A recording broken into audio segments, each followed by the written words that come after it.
They flew me across the country, rented me a Mustang, and begged me to take the job, after telling me years earlier I'd never work for them again. I accepted the interview, just not the job. This is a story about being underestimated, being cast aside, and coming back in style for a little sweet, sweet revenge. If you've ever been told you'd never succeed, only to prove everyone wrong, then you're going to love this story. Hit that like button, subscribe for more satisfying revenge tales, and let's dive in.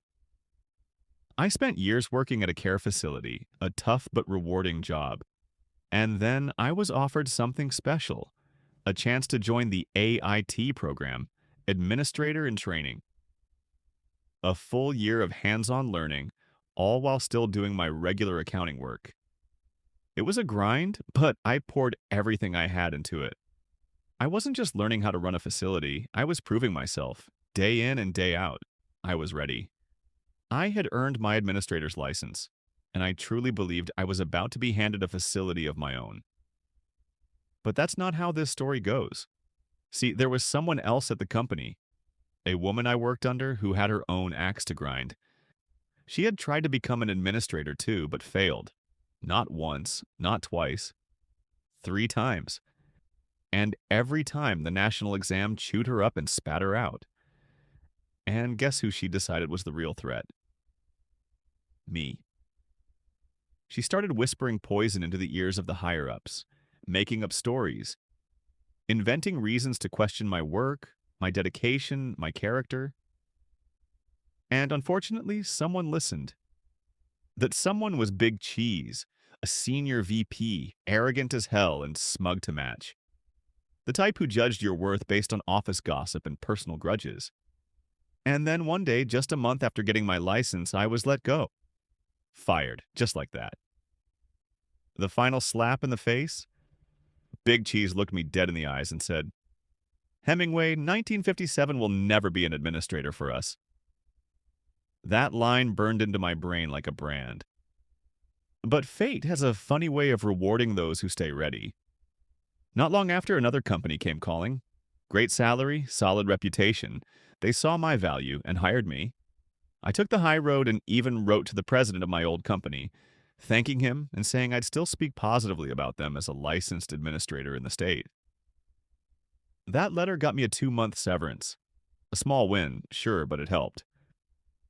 Then came the real victory.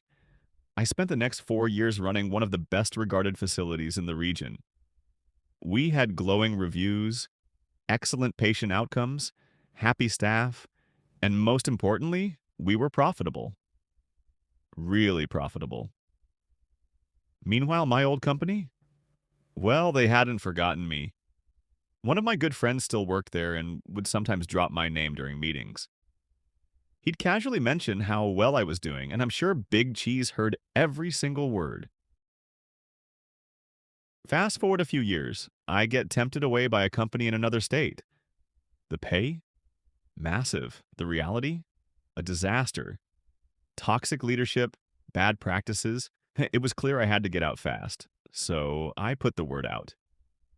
Recruiters, former colleagues, everyone. I was on the market. Then, out of nowhere, a familiar name pops up. The president of my old company, the same one I wrote that polite letter 2 years ago, calls me. Says they're interested in me. That they want me to interview for their premier rehab facility, their crown jewel. And I just smile. I say yes, of course. They fly me in, nearly 1,000 miles. First class. They rent me a car, a brand new Mustang. Oh yes, I picked the flashiest one they had. They put me up in a nice hotel for 2 nights, room with a view. I took the opportunity to visit some family in the area, put hundreds of miles on that rental car, ate well, laughed a lot, even went skiing. There's a beautiful resort nearby, and I wasn't going to miss out.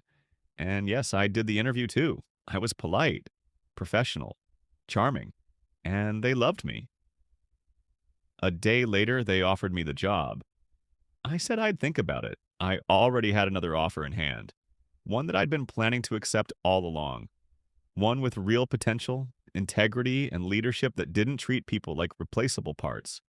So I flew home, and I never called them back. 2 weeks go by, and the phone rings again. It's the president, the same one who gave me that severance package, who now probably thought he was pulling off a company-saving hire. He says, "So, when would you like to start?"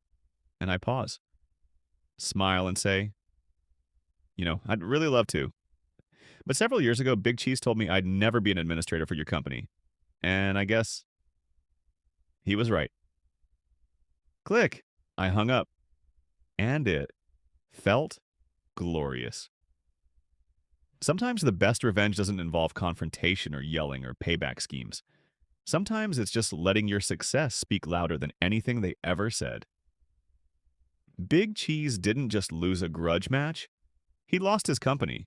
That organization, it eventually broke apart. But me?